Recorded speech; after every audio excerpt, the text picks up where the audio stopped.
शतरंज के खिलाड़ी नवाब वाजिद अली शाह के जमाने में लखनऊ ऐश व इशरत के रंग में डूबा हुआ था। छोटे बड़े अमीर गरीब सभी रंगरेलियां मना रहे थे। कहीं निशात की महफिलें आरास्ता थीं तो कोई अफीम की पिनक के मजे ले रहा था।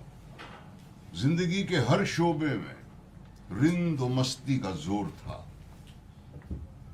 अरिकान सल्तनत एरिस्टोक्रेसी मैखोरी के गुलाम हो रहे थे। अहले सैफ तीतरबाजी में मसरूफ थे और अहले हिरका कलाबत्तू और चिकन बनाने में। अहले रोजगार सुरमा मिस्री इत्र के तेल की फरोख्त में। गरज सारा मुल्क नफस परवरी की बेड़ियों में जकड़ा हुआ था। यहां तक कि फकीरों को खैरात में पैसे मिलते हैं तो रोटियां खरीदने के बजाय वो मदक और चंडू के मजे लेते थे। सबकी आंखों में सागर और जाम का नशा छाया हुआ था।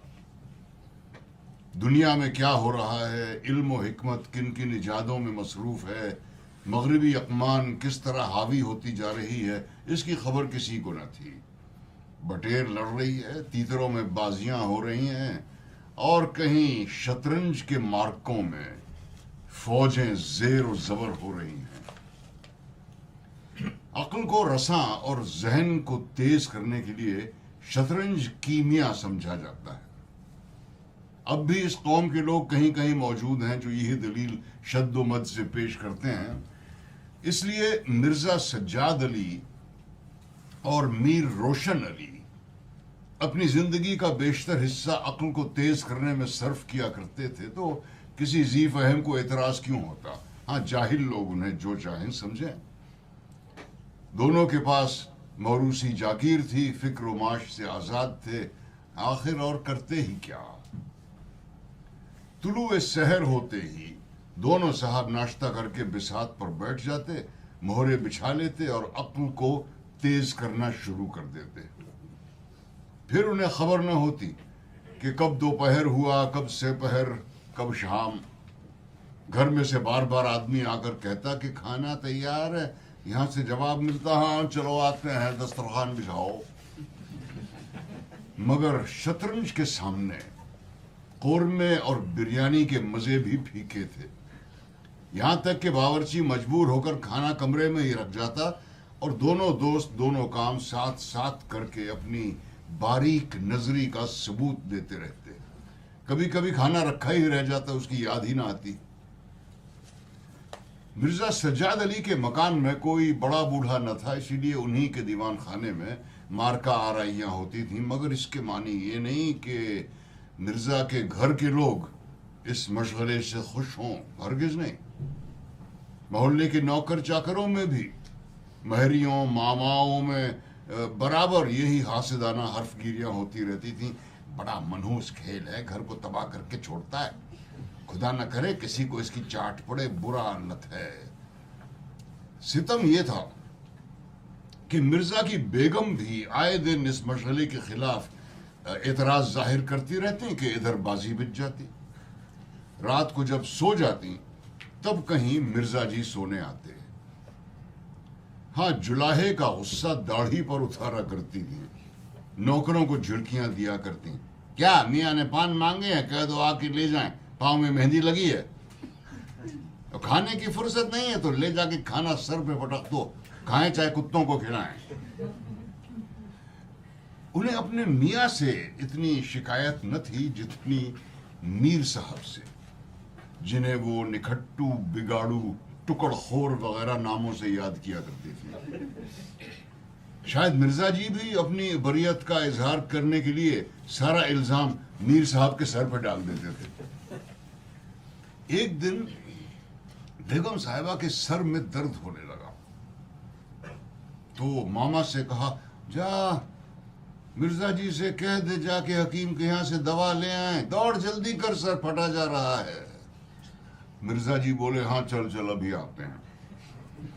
मिर्जा जी बड़ी दिलचस्प बाजी खेल रहे थे। 2 किश्तों में मीर साहब की मात हुई जाती थी। झुंझला के बोले और बेगम साहिबा को इतनी ताब कहां कि उनके सर में दर्द हो और मियाँ शतरंज खेलने में मसरूफ रहे। चेहरा सुर्ख हो गया और चिल्ला के मामा से कहा, जा करके अभी चलिए वरना खुद हकीम साहब के यहाँ चली जाऊंगी। मिर्जा जी झुंझलाकर बोले, अरे क्या ऐसा दम लबों पर है, जरा सब्र नहीं होता? हकीम साहब कोई छू मंतर कर देंगे कि उनके आते ही दर्द सर गायब हो जाएगा। मीर साहब ने फरमाया, ये जाके जरा सुन ही आइए, औरतें जरा नाजुक मिजाज होती हैं। हाँ, क्यों ना चला जाऊं, 2 किश्तों में आपकी मात हुई जाती है। इस भरोसे ना रहिएगा, वो चाल सूझी है कि आपके मोहरे धरे रह जाएंगे। पर जाइए जाइए, सुन आइए, क्यों खामखा जरा सी बात पे उनका दिल दुखाइएगा। जी चाहता है इसी बात पर मात करके जाऊं, मैं खेलूंगा ही नहीं। आप पहले जाके सुनाइए। अरे यार, जाना पड़ेगा, हकीम साहब के यहाँ दर्द वर्द खाक नहीं है, मुझे दिक करने का हीला है बस। कुछ भी हो, उनकी खातिर तो करनी ही पड़ेगी। अच्छा, एक चाल और चल दूं? नहीं, हरगिज नहीं, जब तक आप सुन ना आएंगे मैं मोहरों को हाथ न लगाऊंगा। मिर्जा जी मजबूर होकर अंदर गए तो बेगम साहिबा ने कराते हुए कहा, तुम्हें निगोड़ा शतरंज इतना प्यारा है कि चाहे कोई मर भी जाए उठने का नाम नहीं लेते। शतरंज है कि मेरी सौत। अरे क्या कहूं, मीर साहब मानते ही न थे, बड़ी मुश्किल से गला छुड़ा कर आया। तो धुतकार क्यों नहीं देते कुत्ते की तरह? अरे सुभान अल्लाह, बराबर के आदमी हैं, उम्र में रुतबे में मुझसे 2 उंगल ऊंचे हैं, मुलाहिजा करना ही पड़ता है। तो बेगम ने कहा, तो मैं ही धुतकार देती हूँ। नाराज हो जाएंगे हो जाए, कौन मेरी रोटियां चलाते हैं, रानी रूठेंगी अपना सुहाग लेंगी। अब्बासी, शतरंज उठा ला।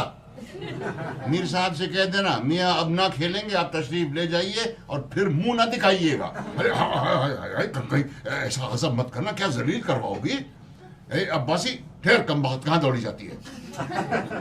जाने क्यों नहीं देते? मेरा ही खून पिए जो रोके। अच्छा, उसे रोक लिया, मुझे रोक लो तो जानू। और ये कहकर बेगम साहिबा खुद भन्नाई हुई दीवान खाने की तरफ चली। मिर्जा का चेहरा फक हो गया, हवाइयां उड़ने लगी, बीवी की मिन्नतें करने लगे, खुदा के लिए तुम्हें शहीद करबला की कसम, मेरी ही मैयत देखे जो इधर कदम रखे। तो बेगम साहिबा ने एक न मानी, दीवान खाने के दरवाजे तक गईं। यकायक नामहरम के रूबरू बेनकाब जाते हुए पैर रुक गए। वहीं से अंदर झांक के देखा, हुस्न इत्तेफाक से कमरा खाली था। मीर साहब हस्बे जरूरत 2-4 मोहरे तब्दील कर गए थे और अपनी सफाई देने के लिए बाहर चहलकदमी कर रहे थे। बेगम साहिबा को मुंह मांगी मुराद मिल गई। अंदर पहुंचकर बाजी उलट दी, मोहरे कुछ तख्त के नीचे फेंके, कुछ बाहर, और दरवाजा अंदर से भेड़ के कुंडी लगा दी। मीर साहब दरवाजे पर तो थे, मोहरे बाहर फेंके जाते देखे, फिर चूड़ियों की झनकार सुनी तो समझ गए बेगम साहिबा बिगड़ गई हैं। चुपके से घर की राह ली। मिर्जा ने बेगम से कहा, तुमने गजब कर दिया बेगम। अब मुआ इधर आया तो खड़े खड़े निकाल दूंगी। बेगम साहब ने कहा, घर नहीं चकला समझ रखा है?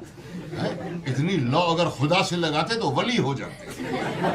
आप लोग तो शतरंज खेलें और मैं यहाँ चूल्हे चक्की की फिक्र में सर खपाऊं, लौंडी समझ रखा है? जाते उस हकीम साहब के यहाँ कि अभी भी तामुल है। मिर्जा जी घर से निकले तो हकीम साहब के बदले मीर साहब के घर पहुंच गए और माजरत आमेज लहजे में दिल पूरे दर्द सारा माजरा कह सुनाया। मीर साहब हंसकर बोले, इतना तो मैं उसी वक्त समझ गया था जब दर्द सर का पैगाम आया था कि आज आसार अच्छे नहीं है, मगर बड़ी गुस्सावर मालूम होती हैं। इतनी तमकीनत आपने उनको बहुत सर पे चढ़ा रखा है। हाँ, ये मुनासिब नहीं है। उन्हें इससे क्या मतलब कि आप बाहर क्या करते हैं? खानादारी का इंतजाम करना उनका काम है, मर्दों की बातों में दखल देने की क्या मजाल। मेरे यहाँ देखिए कभी कोई चूं भी नहीं करता। खैर, अब बताइए, पर अब जमाव कहाँ होगा? अरे इसका क्या गम है? मीर साहब बोले, अपना घर पड़ा हुआ है, बस यहीं जमे। लेकिन बेगम साहिबा को कैसे समझाऊंगा? जब घर पे बैठा रहता था तो इतनी खफगी थी, घर से चला जाऊंगा तो शायद जिंदा न छोड़े। अजी जाने भी दीजिए, 2-4 दिन में खुद ब खुद सीधी हो जाएंगी। हाँ, आप जरा तन जाइए। अब मीर साहब की बेगम किसी नामालूम वजह से मीर साहब का घर से गायब रहना ही पसंद करती थी। इसलिए मीर साहब के मशगले शतरंज का मुतलक गिला न करती, बल्कि कभी उन्हें जाने में देर हो जाती तो आगाह कर दिया करती, याद दिला देती थी। इन वजह से मीर साहब को गुमान हो गया कि मेरी बेगम निहायत खलीक, मुतहम्मिल मिजाज और इफ्फत कैश है। लेकिन जब उनके दीवान खाने में बिसात बिछने लगी और मीर साहब की दायमी मौजूदगी से बेगम साहिबा की आज़ादी में हर्ज पैदा हुआ, तो उन्हें बड़ी तशवीश दामनगीर हुई। दिन के दिन दरवाजे पर झांकने को भी तरस जाती थीं। सोचने लगी, क्यों कर ये बला सर से टले।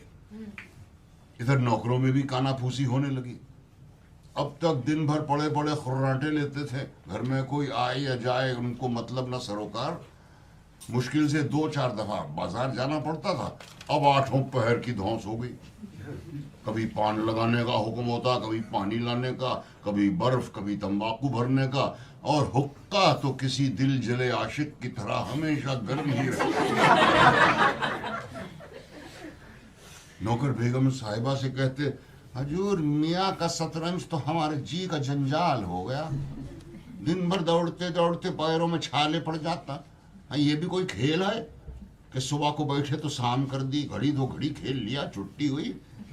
और फिर हजूर तो जानती हैं कितना मनहूस खेल है, जिसे इसकी चाट पड़ जाती है कभी नहीं पनपता। घर पर कोई ना कोई आफत जरूर आती है, यहाँ तक कि इसके पीछे मोहल्ले के मोहल्ले तबाह होते देखे गए हैं।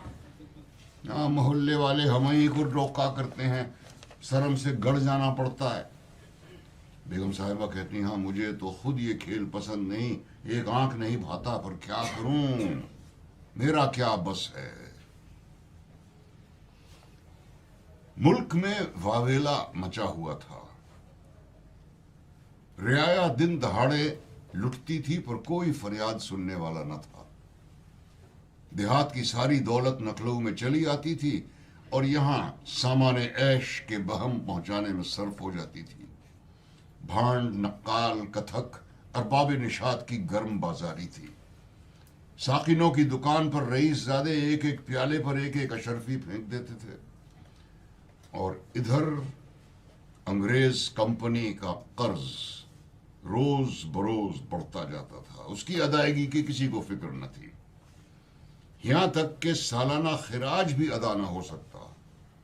अंग्रेज रेजिडेंट बार बार ताकीदी खतूत लिखता, धमकियां देता, मगर यहां लोगों पर नफस परवरी का नशा सवार था, किसी के कान पे जूं न रेंगती थी। मीर साहब के दीवान खाने में शतरंज होते कई महीने गुजर गए। नित नए नक्शे बदले जाते, नए नए किले तामीर होते और मिसमार किए जाते। कभी कभी खेलते खेलते आपस में झड़प हो जाती, तू मैं की नौबत आ जाती। कभी ऐसा भी होता कि मिर्जा जी रूठ कर अपने घर चले जाते और मीर साहब बिसात उठाकर अपने कमरे में चले जाते और कस्में खाते कि अब जिंदगी भर शतरंज को हाथ न लगाऊंगा। लेकिन सुबह होते ही दोनों दोस्त फिर मिल बैठते। नींद सारी बदगुमानियां दूर कर देती थी। एक दिन दोनों अहबाब बैठे शतरंज के दलदल में गोते खा रहे थे कि शाही रिसाले का एक सवार, वर्दी पहने, असला से लैस, मीर साहब का नाम पुकारता, मीर रोशन अली घर में हाय। मीर साहब के होश खता हो गए, अवसान खता हो गए। खुदा जाने क्या बला सर पे आई। घर के दरवाजे बंद कर लिए और नौकरों से कहा कि कह दो घर में नहीं है। घर में नहीं है तो किधर है? ये मैं नहीं जानता हुजूर, घर में से यही जवाब मिला है। क्या काम है? काम तुझे क्या बताएगा यू ब्लडी नेटिव। हुजूर में बुलाया है, कंपनी बहादुर फौज के लिए सिपाही मांगता है। अच्छा, तो तशरीफ ले जाइए, कह दिया जाएगा। कहने का बात नहीं है, कल मैं फिर आने को मांगता, तलाश करके अपने साथ ले जाने का हुक्म हुआ है। सवार तो चला गया, मीर साहब की रूह फना हो गई। कांपते हुए मिर्जा जी से बोले, अब क्या होगा? बड़ी मुसीबत है, कहीं मेरा बुलावा भी ना आए। कम बहुत कल फिर आने को कह गया है। देखिए, बस यही तदबीर है कि उससे मिलते ही नहीं, दोनों आदमी गायब हो जाएंगे, सारा शहर छानता रहे। कल से गोमती पार किसी वीराने में नक्शा जमे, वहां किसी खबर होगी, हजरत आकर अपना सा मुंह लेकर लौट जाएंगे। आपने खूब सूझी, आपको खूब सूझी वल्लाह। कल से गोमती पार में ठहरी। इधर मीर की बेगम साहिबा उस सवार से कह रही थी, तुमने खूब बहरूपिया बन के बेवकूफ बनाया।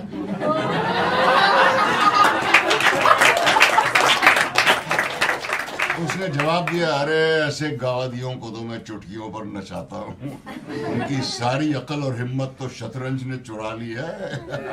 अब देख लेना, कभी भूल कर भी इधर घर को नहीं आने को मांगता।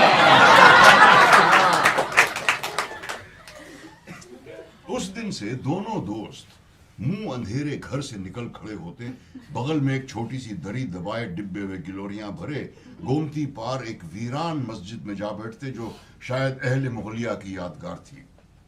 रास्ते में चिलम, तंबाकू, मदरिया ले लेते और मस्जिद में पहुंचकर दरी बिछा हुक्का भर बिसात पर जा बैठते। फिर उन्हें दीन और दुनिया की फिक्र न रहती। किश्त, शय, मात, पीट लिया, इन अल्फाज के सिवा उनके मुंह से कोई कलाम न निकलता। कोई चिल्ला कश भी इतने ध्यान में न बैठता होगा। दोपहर को जब भूख मालूम होती तो किसी नान बाई की दुकान पर खाना खा लेते और एक चिलम हुक्का पीकर फिर महव शतरंज बाजी। इधर मुल्क में सियासी पेचीदगियां रोज बरोज पेचीदातर होती जा रही थी। कंपनी की फौजें नखलऊ की तरफ बढ़ती चली आती थीं। शहर में हलचल मची हुई थी, लोग अपने बाल बच्चों को लेके देहातों की तरफ भाग रहे थे। पर हमारे दोनों शतरंजबाज को किसी दूसरे के दर्द और गम से क्या वास्ता। और अंग्रेजी फौज लखनऊ के करीब पहुंच गई। उस दिन दोनों अहबाब बैठे बाजी खेल रहे थे। मीर साहब की बाजी कुछ कमजोर थी। मिर्जा जी उन्हें किश्त पे किश्त दिए जा रहे थे कि दफतन कंपनी की फौज सड़क पर से आती दिखाई दी।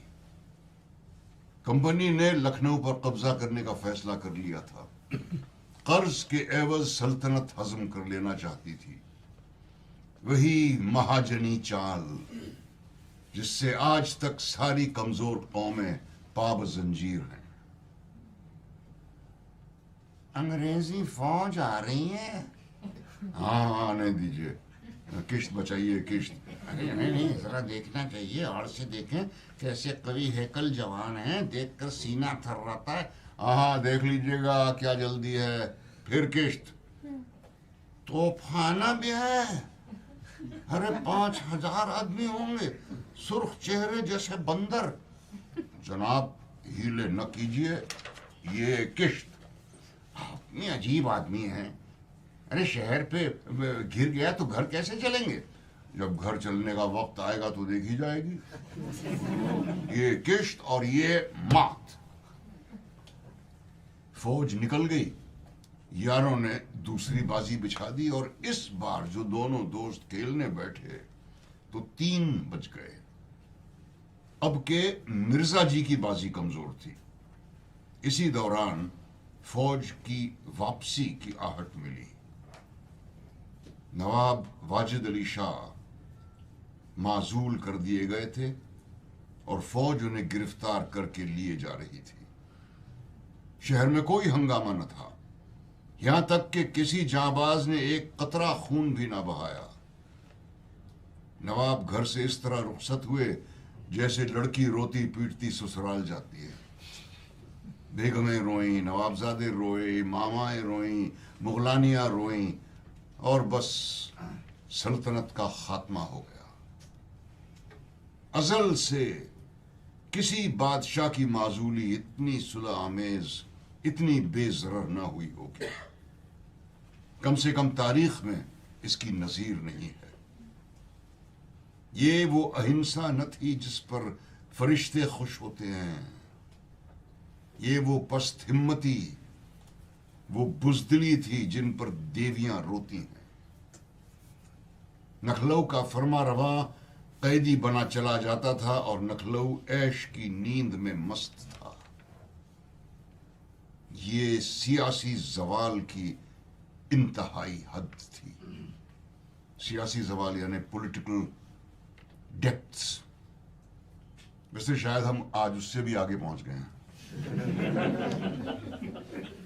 मिर्जा जी बोले, अरे हुजूर आला को जालिमों ने कैद कर लिया है। हाँ होगा, आप कोई काजी हैं। ये लीजिए शेख। हजरत जरा ठहरिए, इस वक्त बाजी की तरफ तबीयत हायल नहीं होती। हुजूर आला खून के आंसू रोते होंगे। हाँ रोया ही चाहे। ऐसा ऐश कैद फिरंग में कहाँ मुयस्सर होगा।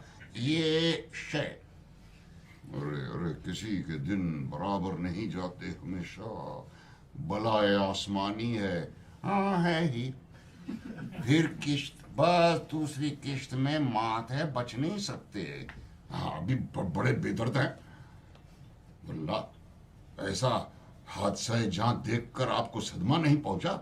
हाय, कितनी मुसीबत में है हुजूर जाने आलम बादशाह। अरे पहले अपने बादशाह की तो जान बचाइए, फिर हुजूर पुरनूर का मातम कीजिएगा। ये किश्त और ये मात लाना हाथ। नवाब को लिए हुए फौज सामने से निकल गई। उनके जाते ही मिर्जा जी ने नई बाजी बिछा दी। हार की चोट बुरी होती है। मीर साहब ने कहा, ये नवाब साहब की हालत जार पर एक मरसिया कह डालें। लेकिन मिर्जा जी की वफादारी और इतायत शुआरी, देश प्रेम अपनी हार के साथ गायब हो गई थी। वो शिकस्त का इंतकाम लेने के लिए बेसब्र हो रहे थे। शाम हो गई। मस्जिद के खंडर में चिमगादड़ों ने अजान देना शुरू कर दिया। अबाबीलें अपने घोंसलों में से चिमटकर नमाज मगरिब अदा करने लगीं। पर दोनों खिलाड़ी बाजी पर डटे हुए थे, गोया दो खून के प्यासे सूरमा मौत की बाजी खेल रहे हों। मिर्जा जी मुतवातिर 3 बाजी हार चुके थे और इस चौथी बाजी का रंग भी अच्छा न था। वो बार बार जीतने का मुस्तकिल इरादा करके खूब संभल कर तबीयत पर जोर देकर खेलते, लेकिन एक न एक चाल ऐसी खराब पड़ जाती कि सारी बाजी बिगड़ जाती। इधर मीर साहब गजलें पढ़ते थे, ठुमरिया गाते थे, चुटकियां लेते थे और आवाजें कसते थे। ऐसे खुश थे गोया कोई दफीना हाथ लग गया हो, खजाना। मिर्जा साहब उनकी खुशफहमियां सुन सुनकर झुंझलाते और बार बार त्योरी चढ़ाकर कहते, देखिए आप चाल बदला न कीजिए। जनाब, आप मोहरे पर उंगली क्यों रखे रहते हैं? मोहरे को बेलाग छोड़ दिया कीजिए। हजरत, आपकी एक एक चाल आधा आधा घंटा में चलते हैं। इसकी सनत नहीं है। जिसकी एक चाल में 5 मिनट से ज्यादा लगे उसकी मात समझी जाएगी। और फिर आपने चाल बदली, मोहरा वहीं रख दीजिए। मीर साहब का फर्जी पिटा जाता था। बोले, मैंने चाल चली कब थी? नहीं, आप चाल चल चुके हैं। खैरियत इसी में है कि मोहरा उसी घर में रख दीजिए जहां रखा था। उस घर में क्यों रखूं? मैंने मोहरे को हाथ से छोड़ा कब था? अरे मोहरा आप कयामत तक ना छोड़े तो क्या आप चाल ना होगे? फर्जी पिटते देखा तो धांधली करने लगे। धांधली करते हैं आप। हार जीत तकदीर से होती है, धांधली करने से कोई नहीं जीतता। इस बाजी में तो आपकी मात हो गई। मेरी मात क्यों होने लगी? तो आप मोहरा उसी घर में रख दीजिए जहां पहले रखा था। वहां क्यों रखूं? नहीं रखता। आपको रखना पड़ेगा। हरगिज नहीं। अजी रखेंगे तो आपके फरिश्ते भी। आपकी हकीकत ही क्या है? बात बढ़ गई। दोनों अपनी अपनी टेक के धनी थे, न ये दबता था न वो। तकरार में लामुहाला बातें होने लगी, अनकनेक्टेड बातें होने लगी, जिनका मंशा जलील और खफीफ करना ही होता है। अरे खानदान में किसी ने शतरंज खेली होती तो उसके आइन और कायदे से वाकिफ होते। तुम्हारे बाप दादा तो हमेशा घास छीला किए, अब क्या शतरंज खेलिएगा? रियासत शय दीगर है, जागीर मिल जाने से कोई रईस नहीं हो जाता। घास आपके अब्बा छीलते होंगे। क्या तो शतरंज खेलते पीढ़ियां और पुश्तें गुजर गईं। नहीं जाइए। नवाब गाजिउद्दीन हैदर की यहाँ बावर्ची गिरी करते करते उम्र गुजर गई, उस तो फैल में जागीर पा गए। अब रईस बनने का शौक चढ़ा है। अरे रईस बनना कोई दिल लगी नहीं है। क्यों अपने बुजुर्गों के मुंह पे कालिक लगा रहे हो? वही बावर्ची रहे होंगे। हमारे बुजुर्ग तो नवाब साहब के दस्तरखान पर हम प्याला हम निवाला होते थे। अरे जाइए, बेहयाओं को शर्म भी नहीं आती। देखिए, जबान संभालिए वरना बुरा होगा। यहाँ ऐसी बातें सुनने के आदी नहीं है। किसी ने आंख दिखाई और हमने दिया तुला हुआ हाथ, भंडार खुल गया। अच्छा, आप हमारा हौसला देखेंगे? हाँ तो संभल जाइए। तकदीर आजमाई हो जाए इधर या उधर। हाँ हाँ, आ जाओ। तुमसे दबता कौन है? दोनों दोस्तों ने कमर से तलवारें निकाल ली। उन दिनों अदना व आला सभी कटार, खंजर, पेश कब्ज, शेर बच्चा बांधते थे। दोनों ऐश के बंदे थे मगर बेगैरत न थे। कौमी दिलेरी उनमें उनका थी जीरो के बराबर, मगर जाती दिलेरी कूट कूट कर भरी हुई थी। बादशाह के लिए, सल्तनत के लिए, कौम के लिए क्यों मरें, मगर इनफरादी जज्बात में मुतलक खौफ न था। तलवारें खिंची, तलवारें चमकी, छपा छप की आवाजें आईं। दोनों जख्म खाकर गिर पड़े और वहीं तड़प तड़प कर दोनों ने जान दे दी। अपने बादशाह के लिए जिनकी आंखों से एक बूंद आंसू की ना गिरी, इन्हीं दोनों ने शतरंज के वजीर के लिए अपनी गर्दन कटवा दी। अंधेरा हो गया था, बाजी बिछी हुई थी। दोनों बादशाह अपने अपने तख्त पर रौनक अफरोज थे। उन पे हसरत छाई हुई थी, गोया मकतूलों का मातम कर रहे हों।